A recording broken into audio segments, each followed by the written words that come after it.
everyone, welcome. I'm Lisa with Down to Earth Gardening and Design, and today's video is a garden craft. It's something that you can make as a really wonderful gift for the holidays. So I have some Amaryllis bulbs here, which I'm going to tell you a little more about, and we are making a waxed Amaryllis bulb. So these are wonderful because they don't need any care at all. So everything that this bulb needs is all within this waxed coating. So that means no water, no special care. You give the gift and about 4 to 6 weeks later, they're going to have beautiful amaryllis flowers. So pretty great, right? A plant that doesn't need any care. So I love to make homemade gifts, and these are great for a hostess gift.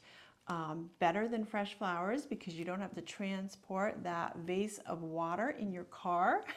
This is it, folks. And because it's so easy to care for. So gift for someone special, a gift for a hostess, or just for yourself to place around the house for some pops of some color and some beautiful flowers. So these have been popular, very trendy over the last couple of years. And when they first came out, they were pretty pricey. They were $30, $35. So I have seen the waxed bulbs more recently coming down in price, but you can also save a little more money by making them yourselves. And I'm going to go over the material list. And you can also purchase a larger variety of the amaryllis. So typically I see red lion for sale, very common, or also even apple blossom. So those are the two that are pretty common. I don't see a lot of other varieties, and I have some other varieties today that I'm going to be showing you. So let's go through the supply list here. So first, of course, you need your healthy amaryllis bulbs. And again, we're going to talk a little more about that in a minute. And then you're going to need some wax. So I purchased some wax, but I have another trick for you. So this here is just some household paraffin wax. And when you open them up, you'll see that they come in bricks here, so 4 bricks. And I'm going to put up some links for you if you're interested. But a trick is to just go ahead and recycle your candles if you have some lying around the house. So my only tip about that is if you are using some recycled candles and you have been burning them, just cut the burnt wick off, because otherwise it will discolor your wax when you melt it. It'll make it that black or dark brown color. So recycled candle wax is great.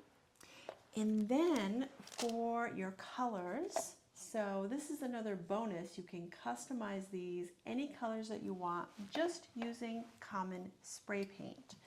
So I have a couple of colors here, but you can really have fun with this. So I have a metallic gold and I have a gloss burgundy, and this is what I used for our finished product here. And then you want something to protect your surface. So I have this mat I like to use. I also have some recycled cardboard, and I just covered it with wax paper. And let's see, I have a couple other tricks here in my craft bag. So we're going to be using some tape. And if you have a brush around or some little brushes, that will help you apply the wax. We are going to be dipping it, but just for some fine tuning, it's nice if you have some little craft brushes around. And then last but not least, some gift tags.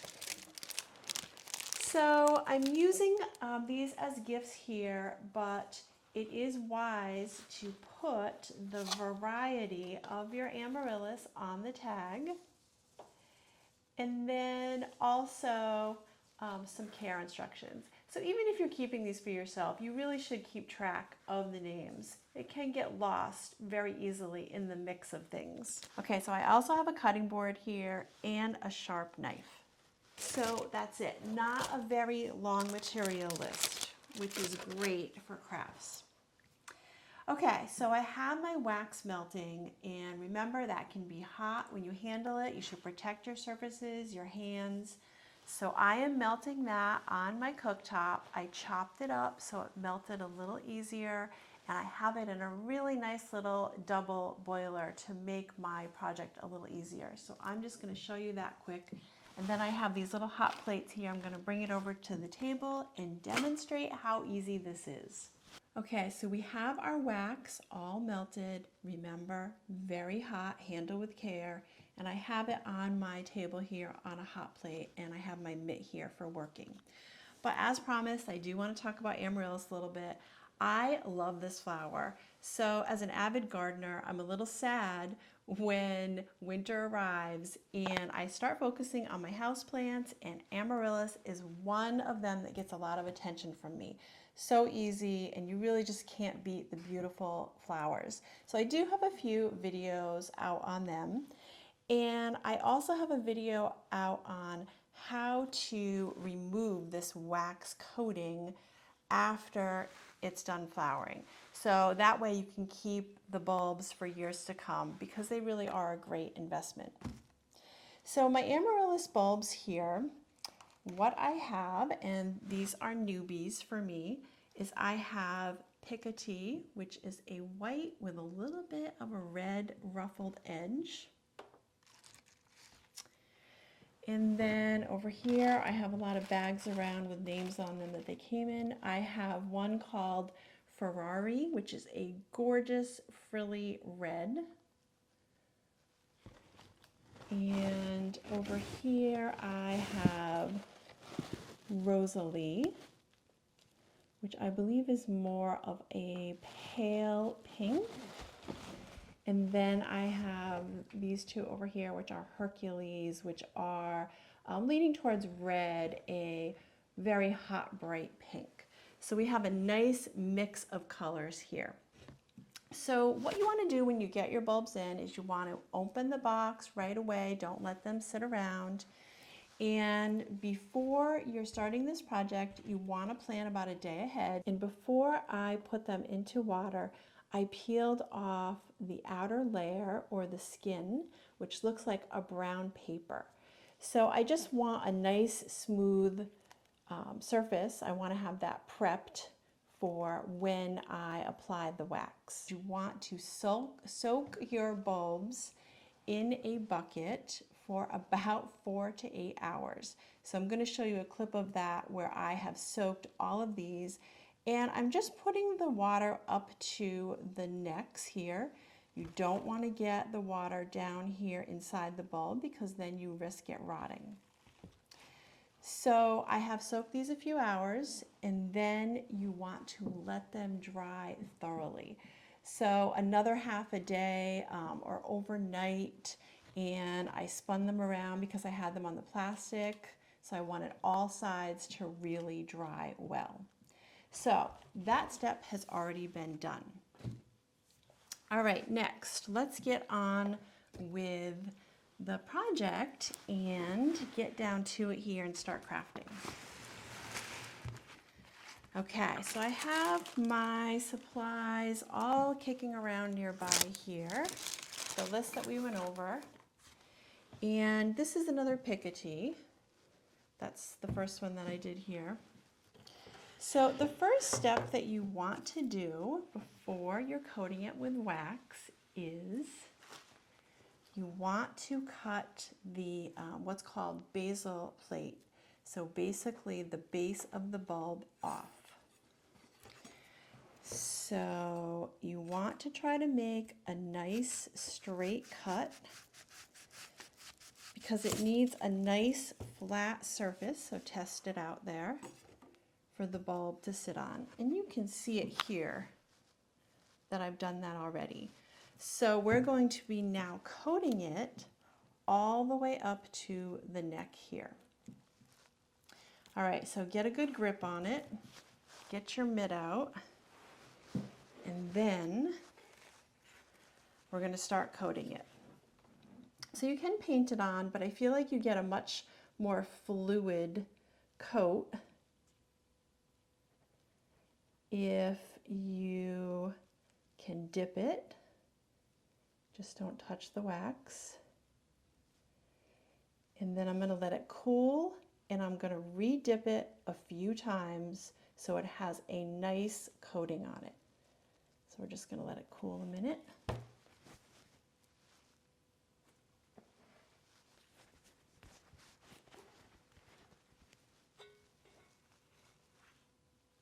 And then we're going to do the same thing.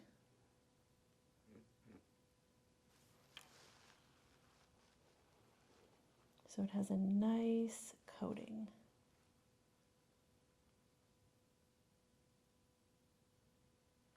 So we have our wax paper here. So if you want to sit it down and just take a break here, you can.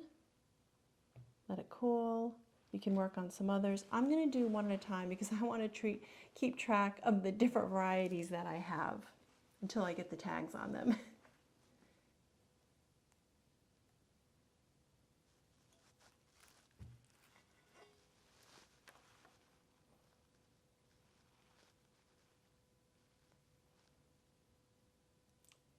Okay, it's looking pretty good.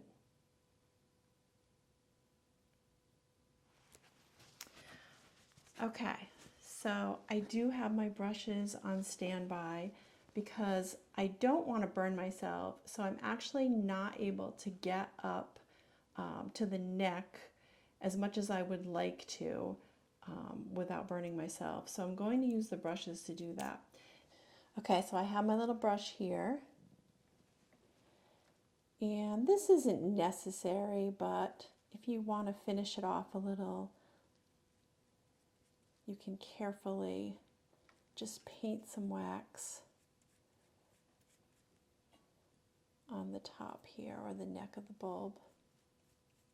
Okay, so I am going to give it a couple more dips here.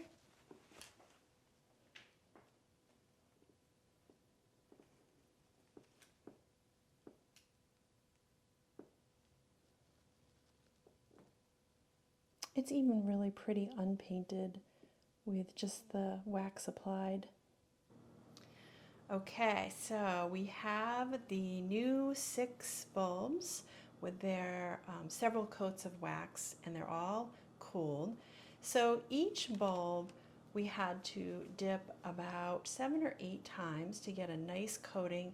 And remember, in between each dip, you want to let it dry or let it cool. And we made sure that it sits flat here on our wax paper. So I also have some tape here labeled with their names just so they don't get mixed up here. So before we bring them to our spray painting station, we are going to tape the tops and the necks off. And so that's exactly what I did here to get this line. So I did touch up the necks a little bit with my little paint brushes. And before you do this, you want to make sure that it's completely cool. So wherever you want your line, and you do want it where the wax is. So you don't want the paint touching where we don't have any wax, so up here. So we want to cover that, protect that. And try to get a straight line or straight-ish. So this is just some blue painter's tape here that I have. You could use some masking tape.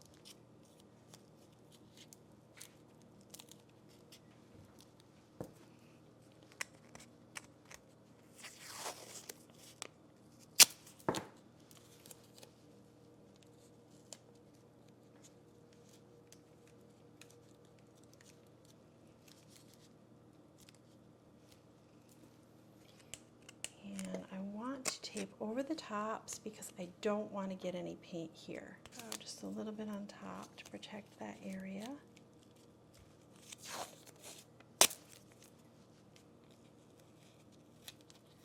Doesn't have to look perfect because as soon as our spray paint dries, we're just going to peel that off.